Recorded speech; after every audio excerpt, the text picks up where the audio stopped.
Okay mga higala, mga igsoon, so ni kita karon sa Barangay Lapasan o kanya karon ang ato mahinabi si Honorable Orlando, Honorable Barangay Captain Julito. Julito Oxy. Oximer, mga binati og suking tigpaminaw. So may tungod sa atong Nalumos. lalaki nga nalumos, so may nabi nato karon mga higala si Kapitan. Kapitan, unsa may atong mga mensahe about that? Update. May adlaw na itong tanan, no?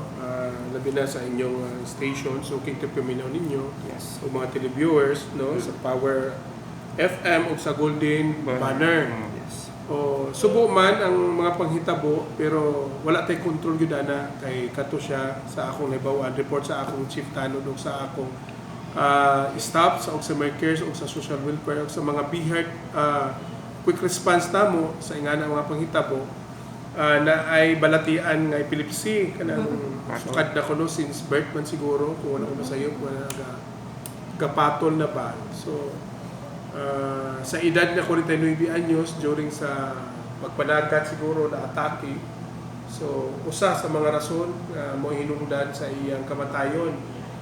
So sa akong giingon subok man nga mga panghitabo pero wala magitay control, so atong gibuhat ang ato na lang makaya sa barangay nga atong pagkaatiman sa mga hintungdan nga dili sila magproblema.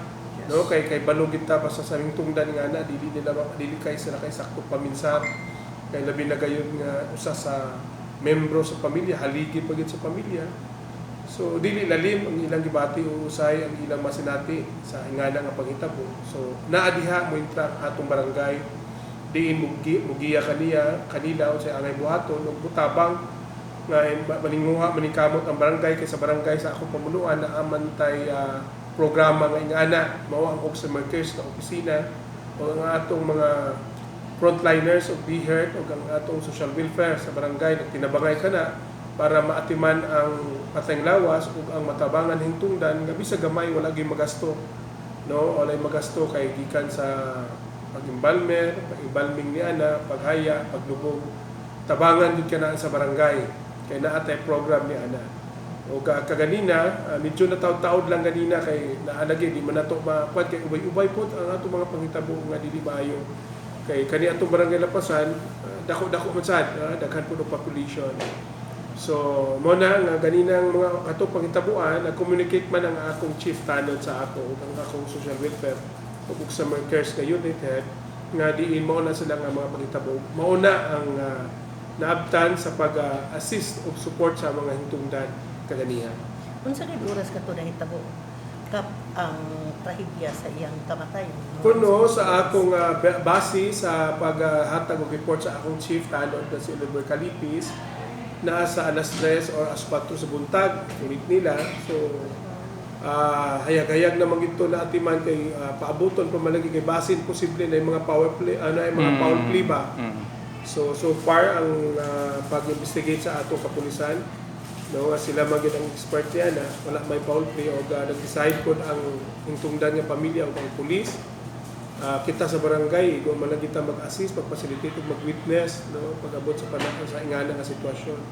Moto na desisyonan ganina nga ipadala na lang, wala nga dito sila makapaabot sa atong nakakontract din sa atong barangay sa pag-atiman sa mga funeral homes, balsamat, pag-atiman sa panglawas. So naa may option na to para gayon nga dili madilata. So among gipadala dito sa Clinro with ga-assist ang atong team sa barangay diin nga amo ng responsibilidad sa barangay kung ingana na ay mga panghitabo. So Kapitan, asa ito nga puro sa diri sa imong barangay Lapasan? Naato sa sitio San Juan dos Nagpuyo diya sa coastal area. Coastal area by kaya usaba ko to sa sakop sa atong mananagat.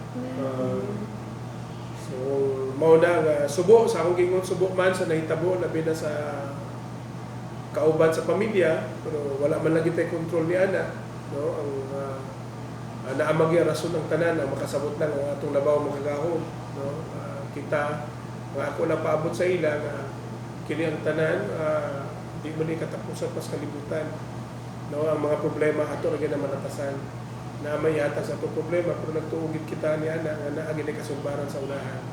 So mao na ang ako yung gilantaw nga matabangan ang pamilya diin sama sa akong gimension kanina paningwa ang paningkamutan nato sa gabay tapos walay magasto sa patayng lawas ang ilang ang mga kabanay sa mga hingtungdan. Lain pa yato, Kap. Nagpadayon pa maghapon itong People's Day ni mo din sa Lapasan, aside sa Oxford Merker. Kwanto, Barangay Day. Barangay Day. Barangay Day to. Ato nang baguhay man yun na naka-left na ang kaning election ban kay bago man nag-election ang lokal. So naamay memorandum na to nga election ban so diligid kay pagawas og pundo.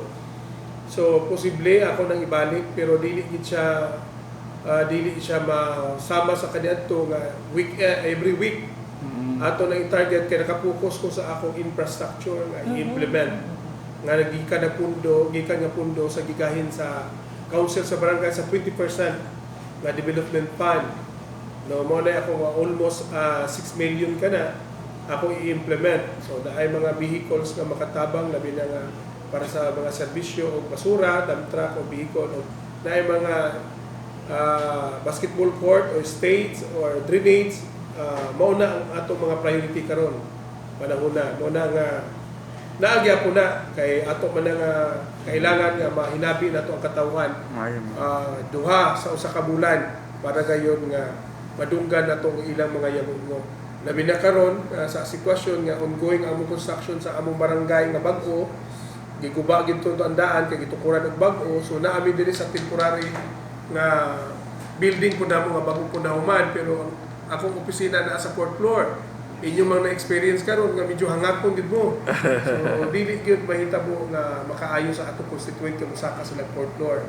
So mo na nga akong ihigayon ang duha ka higayon sa kabulan nga dito ko sa ground floor gyud mag-duty para ma-meet na ko ang mga kaigsuonan nato labi na diri sa Lapasan.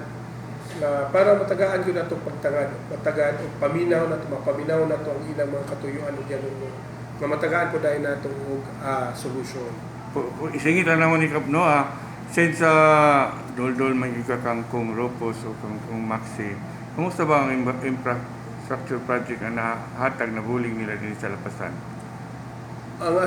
Ako na pagpahibalo dili na gani angay na ko istorya sa inyo o ipakita sa katao kay nakita naman gid ninyo ang Distrito 2 buhong kaayo sa paghatag og suporta og mga implementasyon ng proyekto ni Congressman Rufus Rodriguez. No, grabe gyud ang paningkamot ni Kong. Nahimong gaan ang akong panerbisyo dinhi sa among barangay gumikan sa pamilya Rodriguez, labi na ni Congressman Rufus Rodriguez, ni Vice Mayor Jocelyn Bibot Rodriguez, ni Attorney Regine Rodriguez nga isang anak niya nga kapitan sa Nazareth nga mao ang Chief of the Staff ni Congressman Rufus ug ni Vice Mayor ug ni Konsehal Janjan Rodriguez. No, mo na nga kita man ninyo kanang bag-o nga building gikan kana sa pundo ni Congressman Rufus Rodriguez. Naay mga basic services nga samay nga na katong nakabsan nga pamilya, membro sa isa na pamilya ato katong i-endorse pohon nga naay assistance ato nga ihatag nato dito patabang ni Vice Mayor kay mao magayda ang mga programa ni Vice Mayor Bibot Rodriguez nga kung naay mga ingana nga sitwasyon i-endorse lang sa iya para tabangan dayon. So, mo na ang atong kuan labi na karon nga July 1, no, makaingkod na po ang bamin. No, so nagtuo ko nga maduble na ang mga tabang sa pamilya Rodriguez dinhi sa among barangay. Kapitan, so daghang salamat. So ato mga conclusion message may tungod sa nahitabuan sa tungdan sa maong nalumos.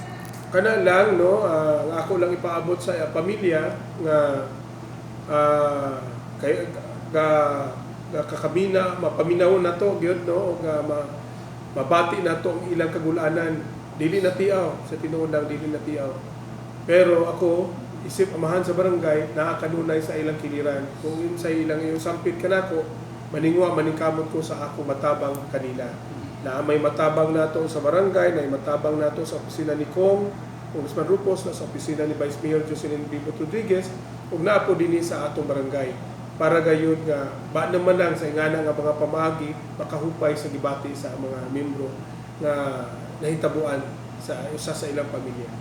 Okay. Atong punong barangay, Honorable Jolito Obson. Mga higala sa 94.1 Power Line FM. So, mga tingog ni Honorable Jolito D.